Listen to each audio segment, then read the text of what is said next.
Florida Governor Ron DeSantis declared states of emergency for 49 counties, and more than 24 counties have issued evacuation orders. So we're going to keep a very close eye on the hurricane as it strengthens. But right now, we have two reporters out in the field in Florida. We have Stephanie Haynes. She's a NewsNation correspondent in Panacea, which is just south of Tallahassee. And we also have with us Jack Royer. He's a news anchor and reporter at our affiliate in Tampa. Right now, he's in Crystal River. Stephanie, I want to start with you. Talk to us about what you're seeing. And by the way, I think you're under a bridge right now, possibly for safety. But tell us what you're seeing right now.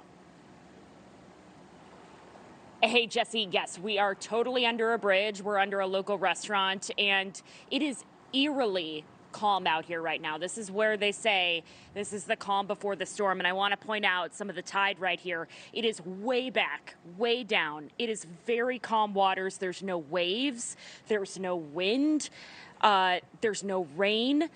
There's a couple of rumbles of thunder off in the distance. No one is around. The air is still, it's very humid, but that storm surge, as you said, that life-threatening storm surge will be here in just a matter of hours. This county where we are is under a mandatory evacuation alert. Some people have left. We ran into a bunch of people today just, drilling and boarding up their windows and taking their boats out of the water, doing all the precautions.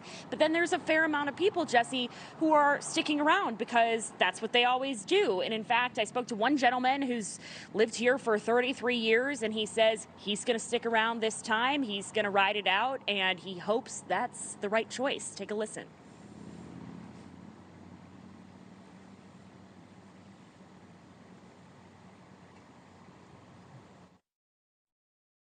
I don't normally leave. I might regret it, but I try to stay with it. You're staying here this time? Mm-hmm. Yeah. It's probably a numbers game. In my neighborhood, we haven't had any destruction in years. Could be that time's running out.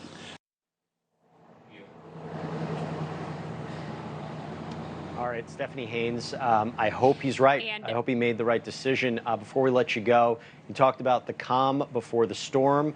You said people are staying. Just before we let you go, do you know when it might impact? Overnight sometime, Jesse, around 2 in the morning is sort of what the models we're looking at. I do want to point out one thing that gentleman showed me in our conversation. This is the height of the storm surge that came through in 2005 for Hurricane Dennis. We are underneath a restaurant that was destroyed during Hurricane Dennis, and now it's built on stilts of concrete and steel. I am 5'2". I'm not very tall, but that is twice my height. And so if you can imagine how high that water is going to be around 2 in the morning or throughout the day tomorrow, that is what some of the meteorologists are predicting with this life-threatening storm surge. So we're going to keep an eye on this as much as we can. But, Jesse, I'll send it back to you. Stephanie, that is frightening to think about. Please stay safe, and great reporting. Appreciate it. I want to go over now to Jack Royer. So, Jack, you're in Crystal River, Florida. Again, from what I'm seeing with you, it kind of looks like the calm before the storm. You're outside right now. I see a few cars behind you. What's the scene like?